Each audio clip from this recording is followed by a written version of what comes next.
Comment ça, tu sais pas t'organiser? Alors moi non plus je sais pas m'organiser dans ma chambre, mais je sais organiser à peu près ma vie parce que je suis étudiante à plein temps, je fais une vidéo par jour sur ma chaîne ASMR et 2 vidéos par semaine sur cette chaîne-ci, donc j'essaye de m'organiser le mieux possible. Alors en tant que fille de 18 ans, je vais te donner quelques petits conseils, en tout 10 pour bien t'organiser dans ta vie.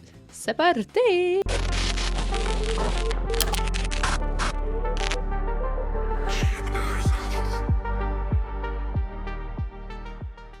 Je sais que plein de gens vont te dire oui, pour être organisé il faut avoir une chambre bien rangée, bien truc. Alors je suis sûre que ça fait partie de l'organisation, mais moi avec mes 13 mètres carrés je n'arrive pas à ranger ma chambre tout le temps, je n'arrive pas à avoir une chambre bien ordonnée, il y a des trucs qui traînent partout, il y a ouais, des rouleaux de scotch qui traînent par-ci, du make-up qui traîne par-là parce que j'ai fait une vidéo YouTube, bref. Donc pour moi ça c'est vraiment pas la chose top one. Bien évidemment la top one sera à la fin de la vidéo, hein.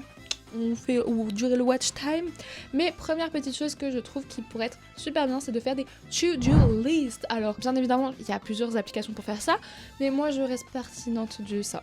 Ouais, du bloc-notes. Sinon tu peux faire ça sur PC, sur téléphone et tout. Il y a Notes pour iPhone. Sinon t'as, je suis sûre que t'as ça aussi sur Android. J'essaierai de vous trouver quelques applications que je vous mettrai juste ici. Mais pour moi vraiment le meilleur truc c'est d'acheter ton meilleur notebook. Cherche un notebook qui te plaît, que tu peux customiser. Moi j'ai customisé ça avec des petits stickers pop culture parce que j'adore ça. Mais vraiment faire une to-do list. Alors moi je me fais to-do list des fois, voilà, je le fais pas tout le temps non plus. Mais je trouve que c'est bien quand t'as une journée bien chargée. Je vais essayer d'en trouver une, comme ça je vous montre. Une to-do list des vidéos que je devais tourner. Voilà, j'aime beaucoup faire ça, surtout pour mes vidéos. Mais vous pouvez faire ça sur les tâches que vous devez accomplir. Parce qu'une to-do list, c'est ça, c'est ce que tu dois accomplir pendant ta journée. Faire le ménage, faire tes devoirs, nanana. Et tu coches au fur et à mesure. Et ça, je trouve ça incroyable pour ça. Donc là, moi je fais ça principalement pour mes vidéos. Mais sinon, je trouve ça très bien de faire ça pour la vie de tous les jours. Mais ça m'aide à m'organiser beaucoup pour mes vidéos parce que je coche ce que j'ai déjà fait quoi. Ensuite on va avoir un truc qui, ça je fais par contre pour la vie de tous les jours, c'est tous les mois, surtout je fais ça sur ma chaîne ASMR, tous les mois je me fais des objectifs, donc je vais vous montrer les objectifs du mois de mars, du mois de février, vous voyez j'ai fait les objectifs du mois d'avril. Maintenant allez voir ma vidéo sur ma chaîne ASMR si vous aimez l'ASMR, allez vous abonner, on est presque au 4K, alors allez vous abonner en fait. Du coup je fais ça pour vraiment me fixer des objectifs et voir à la fin du mois si j'ai réussi ces objectifs, qu'est-ce que ça aura comme effet. Ça aura un effet que ça va me motiver si j'ai réussi des objectifs. Par exemple le mois de mars, le mois de février, vous voyez qu'il y a 2 objectifs que je n'ai pas remplis mais que j'ai remplis au mois de mars, donc je suis vraiment trop contente de faire ça. En fait à chaque fois ça me remotive et ça aide vraiment à s'organiser, à organiser ses idées dans sa tête, ses objectifs. Il faut pas en avoir trop, mais avoir des objectifs c'est bien parce que ça permet d'avancer dans la vie. Et vraiment ça j'ai remarqué depuis que je fais des objectifs, j'arrive un petit peu près tout le temps à m'y tenir, à part les deux du mois de février que je n'ai pas réussi à accomplir, mais c'est pas grave non plus, il faut pas se descendre quand tu ne réussis pas à faire des objectifs. Essayez de faire des objectifs atteignables, c'est vraiment le principal, sinon vous allez grave vous démotiver et c'est pas le but non plus. Ensuite, on va avoir le fait d'organiser son temps de travail. Et oui, pour avoir une vie bien organisée, il va falloir organiser son temps de travail. Je vous conseille de regarder, de voir par vous-même quelle est l'heure, quel est le moment de la journée où vous êtes le plus productif. Moi, par exemple, je vous donne un exemple, c'est le matin très tôt. Vers 4-5 heures du matin, je suis hyper productive. J'adore faire des trucs dans ces eaux-là. Mais si vous êtes plus productif le soir, prenez le soir, l'après-midi, bref, vous avez compris, fin de matinée. Vous allez trouver l'endroit, le moment où vous êtes le plus productif et à ce moment-là, vous décidez de bosser 2-3 heures selon votre temps, avec toujours des pauses. Je vous conseille de faire des pauses de 10 minutes, pas plus, parce que sinon ça va flaguer votre travail. Mais du coup, vraiment faire ça, ça aide à tout simplement organiser son temps de vie, organiser son temps sur la journée et du coup faire plus de tâches. Parce que si tu vas essayer d'être productif à un moment où tu n'es pas productif, exemple moi le soir je ne suis pas productif car je me lève très tôt le matin pour être productif, je sais que le soir ce que je vais faire ne va pas être bien fait et donc ça ne va pas bien organiser mon travail et donc je vais me mettre encore plus en retard qu'autre chose. Parce que je vais utiliser mon temps de sommeil que j'aurais pris pour être productif au matin et donc me lever plus tard et donc ainsi de suite. Bref, donc organiser son temps, c'est vraiment organiser sa vie. 5e astuce, je pense qu'on est à la 5e, pour organiser sa vie, c'est littéralement prévoir. C'est-à-dire que moi, je sais que je suis une personne qui doit tout prévoir. Si par exemple je dois faire du babysitting, j'aime être prévenue au moins 2 jours à l'avance pour que je puisse prévoir dans mon babysitting.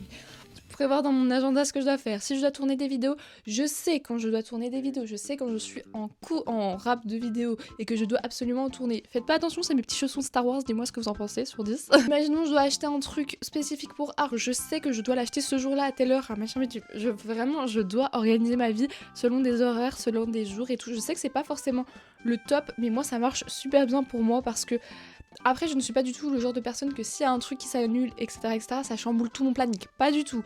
Il y a des trucs qui pourraient chambouler mon planning si je ne peux pas aller au magasin acheter ça à telle heure, mais c'est pas ça qui va chambouler tout. Je ne suis pas une personne qui va t'enlèves un élément, c'est tout qui est chamboulé. Non, je suis plutôt une personne qui aime beaucoup prévoir les choses, mais s'il y a quelques petites choses qui s'enlèvent, c'est pas la fin du monde non plus. 6e astuce pour bien organiser sa vie. Je sais pas si ça compte là-dedans, mais pour moi, c'est vraiment un bon truc, c'est avoir un espace de travail, un espace de vie qui te plaît, alors pas forcément le plus rangé possible comme vous avez pu le comprendre, mais avoir un espace de vie où tu te sens bien parce que je sais pas, ça va t'aider à mieux organiser, réorganiser tes pensées, réorganiser ta façon de penser, ta façon de vivre. Je trouve que ça rentre quand même dans le fait d'organiser sa vie parce que avoir un intérieur où tu te sens bien, où tu as une déco qui te plaît et tout, enfin tu vois, moi par exemple la pop culture, voilà, par exemple ce bordel là derrière que vous voyez là, je n'ai rien contre le bordel, mais ce bordel là me saoule. Dans cette armoire il y a plein de bordel parce que je dois ranger, parce que j'ai fait de la D, parce que j'étais trop stressée à cause des cours, donc j'ai tout mis en bordel.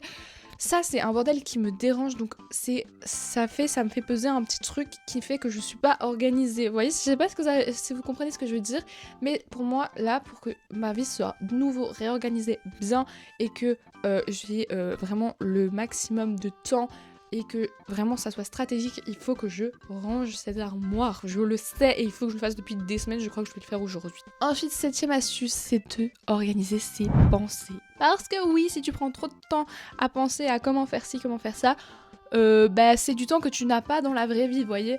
Donc vivre dans ses pensées, c'est pas bien, mais vivre sans être organisé, c'est pas bien non plus. Donc essaye de trouver un juste milieu.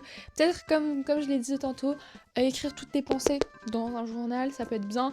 Sinon, genre vraiment, essaie d'organiser tes pensées, essaie de te dire, ouais bon, ça faut que je fasse, ça faut que je fasse, ça. Vraiment être stratégique, être stratège dans ta tête, dis-toi comment est-ce qu'on va à la bataille pour battre cette bataille, vous voyez ce que je veux dire ou pas? Voilà. Ensuite, pour rejoindre un petit peu ce que j'ai dit tantôt du fait de s'organiser avec un agenda, je te conseille de, dans ta journée, prioriser une seule tâche, une des plus grandes tâches que tu as. Je te donne un exemple. Imagine, j'ai un projet à rendre lundi, on est dimanche, et je sais que toute la journée, je vais prioriser la tâche de faire mon projet d'art. Parce qu'il y aura des petites tâches, genre des quêtes secondaires comme on dit, mais la quête principale c'est de finir ce projet d'art. Tu te dis à la fin de la journée, j'ai fini ce projet d'art, je peux dormir sur mes deux oreilles parce que j'ai fini ce projet d'art. Tu auras des petites quêtes par-ci par-là, mais ce sont vraiment des quêtes secondaires que tu vas faire si tu as le temps. Et ça c'est vraiment un bon moyen d'organiser sa vie et de vraiment galette quoi, genre en mode réussir les projets et vraiment avoir une quête principale. Choisis une seule quête pour pas être trop débordé, sinon tu vas être trop débordé, ça va vraiment flinguer ton organisation. Ensuite, on va voir la règle des 2 minutes, c'est si la tâche prend 2 minutes, fais-la maintenant. Genre, imagine c'est ranger le lave-vaisselle, ça prend 2 minutes 50, tu la fais dès maintenant. Si c'est écrire un truc, genre écrire ton nom, signer un truc, fais-le maintenant. Genre, ne procrastine pas ça à plus tard. Parce que ça a chamboulé toute ton organisation comme on l'a vu tantôt. Vraiment, si ça dure 2 minutes, imagine c'est juste ranger un truc dans ton armoire, tu le fais tout de suite. Et tu ne prends pas 10 ans à le faire. Parce que si tu la remets à plus tard, tu vas la remettre à plus tard, tu la remets à plus tard, tu ne le feras jamais. Avant de passer à la dernière astuce, qui est vraiment mon astuce préférée qui marche à tous les coups sur moi, c'est le fait de juste te poser avant de te coucher dans ton lit et de faire le point sur ce que tu as fait dans ta journée et ce que tu pourrais améliorer. Je te jure, ça améliore grave ton organisation de vie et ça améliore le fait que demain tu seras une meilleure personne parce que tu sauras comment mieux organiser ton truc. Tu pourras voir les points négatifs que tu as eu cette journée-ci et les points positifs que tu as fait. Concentre-toi plus sur le positif, c'est mieux, mais il faut prendre le négatif aussi en compte. Bref, on passe à la dernière astuce. La deuxième astuce, c'est le fait, celle qui m'aide toujours, à chaque fois que je fais ça, ça m'aide, créer une routine. C'est le meilleur moyen de organiser ta vie. Je m'explique. Au mois de décembre, j'ai commencé à faire une vidéo par jour sur ma chaîne ASMR. Donc j'ai commencé à me lever à 3h du matin, tous les matins, en plus des cours, enfin bref. Avant d'aller en cours, j'allais me lever à 3h du matin. Et Les premiers jours c'était vraiment très compliqué, mais au bout d'un moment j'avais ma routine. Je me levais, je faisais calendrier de l'avant, je tournais une vidéo, je me préparais, j'allais à l'école. Le soir, je faisais le montage de ma vidéo, j'allais dormir. Voilà. Tous les jours pareil, et au bout d'un moment ça devient un automatisme. C'est plus une corvée de se lever à 3h du matin, c'est un plaisir. Et c'est ça que je veux vraiment te dire. Le fait d'organiser ta vie selon une routine. Alors c'est bien de sortir de sa routine des fois. Hein. Je dis pas boulot, métro, dodo, ou je sais pas quoi, là, dodo, métro, boulot, j'en sais rien, je sais plus comment on dit. C'est pas forcément la meilleure chose à faire, mais moi c'est ce qui m'aide. Au niveau des cours, c'est la même chose. Faire mes devoirs à une heure fixe m'aide. Faire mes devoirs le samedi matin, ça m'aide. Je dis des trucs au hasard, hein. Mais tu vois, faire des trucs ce jour-là, ça m'aide. Vous voyez, faire toujours toutes les semaines la même chose. Toutes les semaines la même chose. Non. Mais, point positif, point très très important, pardon, ne pas rester tout le temps dans cette routine. Des fois, prenez-vous un week-end, vous faites rien. Prenez-vous un week-end, vous faites une grasse matinée. Prenez-vous un week-end, vous faites quelque chose comme ça. Vous voyez, prenez-vous des jours où c'est off, genre des jours off, de vacances, de tout. Soyez pas tout le temps dans votre routine, mais la routine c'est vraiment un truc qui m'aide énormément. Bref, j'espère que cette vidéo vous a plu, n'hésite pas à me dire ce que tu en as pensé. Dis-moi si tu veux d'autres vidéos comme ça où je parle un petit peu de sujets, voilà, où j'aime bien organiser des trucs et tout. Bref, dis-moi tout ça dans les commentaires, moi ça me plairait énormément que tu me dises tout ça dans les commentaires. Et nous on se retrouve du coup dimanche, putain j'ai changé mon ordre de publication, j'ai oublié. Dimanche à 18h25 et mercredi à 18h25. Bref, bisous.